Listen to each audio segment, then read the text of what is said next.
रमेश हर दिन, अरे आओ बाबू, आओ आओ बाबू, गर्मा गर्म ब्रेड ऑमलेट, 2 अंडे और सिर्फ 1 ब्रेड, वो भी 20 रुपए में, आओ भैया आओ खाओ, ऐसे कहते हुए आने जाने वालों को बुलाते रहता है।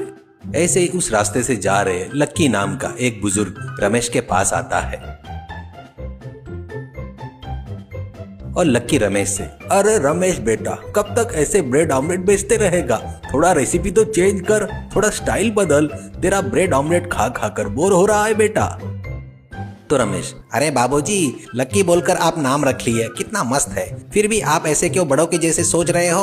आजकल के सभी यूथ ब्रेड ऑमलेट ही खा रहे हैं, ऊपर से ब्रेड ऑमलेट मेरा फेवरेट आइटम है, मेरा हाथ उसमें बैठ गया है, मैं ब्रेड ऑमलेट बनाया तो उसके स्वाद से लोग फिर से आते ही रहते हैं। ऐसे बोलते हुए रमेश अपनी तारीफ खुद करता है। लक्की नाम का बुजुर्ग, अब कुछ नहीं कर सकते इसका, ऐसा कहते हुए चला गया। उसके बाद रमेश उसके तरफ देखकर, उस बुजुर्ग ने तो सही कहा है, मैंने उसको बेमतलब में भेज दिया, पर मेरा ब्रेड ऑमलेट खाने वाला फिर कोई वापस आकर ब्रेड ऑमलेट चाहिए करके नाम नहीं बोलता है, पर मैं ब्रेड ऑमलेट बहुत टेस्टी बनाता हूँ। असल में क्या चल रहा है, इसको खत्म कहाँ से करूँ, लोगों को कैसा पता चलेगा मेरे हाथ का टेस्ट, करके सोच में पड़ जाता है। इतने में अंधेरा होने से घर चले जाता है रमेश। रमेश के पत्नी का नाम सुगुना था। सुगना रमेश को देखकर, अरे क्यों जी, आज भी लेट आए, व्यापार अच्छा चला क्या? तो रमेश, क्या बताओ सुगना, दिन ब दिन मेरे पास से ब्रेड ऑमलेट खाने वाले कस्टमर ब्रेड ऑमलेट खाकर बोर हो रहे हैं, ऐसा बोल रहे हैं। मैं कितने भी मसाले बदला, स्टाइल बदला तो भी उनको वो बोर क्यों लग रहा है, मेरे तो कुछ भी समझ में नहीं आ रहा है सुगना, करके दुखी होता है रमेश। तो सुगना, अरे आप दुखी मत हो, तुम्हारा ब्रेड ऑमलेट बहुत ही टेस्टी रहता है, लोग भी आजकल नए नए टेस्ट के आदी हो गए हैं ना, फिर भी तुम्हारे ब्रेड ऑमलेट के अच्छे दिन आएंगे जी। ऐसा कहकर पति को दिलासा देती है सुगना। वो दिन गुजर जाता है। अगले दिन हमेशा के जैसे रमेश अपने स्टॉल के आगे खड़े होकर ब्रेड ऑमलेट बेच रहा था। थोड़ी शाम हो जाती है। इतने में गांव का एक कोई आदमी, नया कस्टमर रमेश के पास आता है। उसका नाम चंदूलाल था। उसको देखते ही रमेश, अरे चंदूलाल भैया, आप कब आए, और हाँ, गांव में क्यों नहीं रह रहे हो? तो चंदूलाल, अरे क्या बताओ रमेश, मेरा तो व्यापार कई तरह के है ना, गांव गांव घूमना पड़ता है, ये देख, ये टाइम हो गया है आज मेरा गांव आते तक। ऐसा कहते हुए बातों से बात मिलाते हुए बात करता है चंदूलाल। तो तुरंत रमेश, ठीक है भैया, आए हो ना, गर्मा गर्म ब्रेड ऑमलेट बना के देता हूँ, ऐसा कहते हुए ब्रेड के पैकेट को देखता है। देखे तो ब्रेड के पैकेट खत्म हो गए थे, सिर्फ अंडे ही बचे थे। तो तुरंत रमेश चंदूलाल से, अरे चंदूलाल भैया, थोड़ा माफ करना भैया, ब्रेड खत्म हो गए हैं, सिर्फ अंडे ही बचे हैं, सिर्फ 2 मिनट, आपको कुछ बना कर देता हूँ गरम गरम, करके कहते हुए वो उन अंडों से ही रेसिपी बनाकर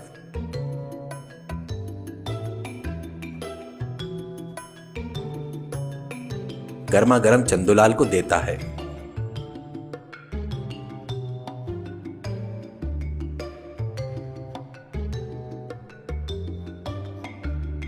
वो फटाफट खाकर चंदूलाल रमेश से, अरे वाह, सुपर टेस्ट रमेश, कितने बार तेरे पास से ब्रेड ऑमलेट खाया तो भी ये टेस्ट सच में नहीं आया, तू इसे ही आइडिया बनाकर कंटिन्यू किया तो बहुत बढ़िया रहेगा, ऐसा कहते हुए चंदूलाल सलाह देता है। पर रमेश को कुछ समझ में नहीं आता। तो रमेश, अरे ये आइटम नहीं है भैया, तुमको तो पता है ना ब्रेड नहीं है, करके तुम्हारे लिए फटाफट कुछ तो भी अंडे से बना कर दिया, छोटा सा रेसिपी है। अब चंदूलाल भी वहां से चला गया। उस दिन रमेश वो बचा हुआ रेसिपी लेकर घर गया और अपनी पत्नी को देता है। वो खाते ही उसकी पत्नी,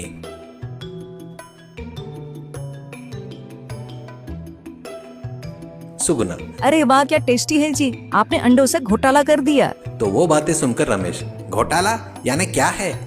तो सुगना, अरे घोटाला नहीं जी, एक घोटाला, इसे एक घोटाला कहते हैं, ये मुंबई में बहुत फेमस है, स्ट्रीट फूड है, मैं अपने सहेली दीपा से मिलने गई थी ना, तभी मुंबई में यही बहुत खाती थी, आपको कैसे बनाना आया जी रेसिपी, वैसे भी बहुत ही टेस्टी बनाए, करके कहती है। तो रमेश बहुत खुश होता है और रमेश तुरंत, पता नहीं सुगना क्या है, तो हाथ में आए सो आइटम से कस्टमर की भूख मिटाने के चक्कर में ये बना दिया, पर ये इतना फेमस आइटम है करके मुझे पता नहीं था। तो सुगना, अरे हाँ जी, ये बहुत फेमस है, पर मुझे कभी याद नहीं आया, आखिर वो खाकर उसका टेस्ट याद आ गया, आप यही बेचो, आप ब्रेड ऑमलेट भी बेचो, उसके साथ घोटाला भी बनाओ। इससे रमेश को बहुत हिम्मत आ जाती है। इससे रमेश अगले दिन एक घोटाला स्पेशल रेसिपी मुंबई स्टाइल करके बोर्ड लगाता है। 2-3 कस्टमर आके खाते हैं और खाने वाला हर कोई अरे वाह रमेश भाई, सुपर टेस्टी, बहुत बढ़िया है। तेरे ब्रेड ऑमलेट से भी ये बहुत बढ़िया है करके बातें उनके मुंह से सुनता है रमेश।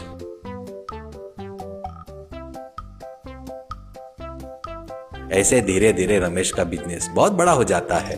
ब्रेड ऑमलेट रमेश अब एक घोटाला रमेश बन गया।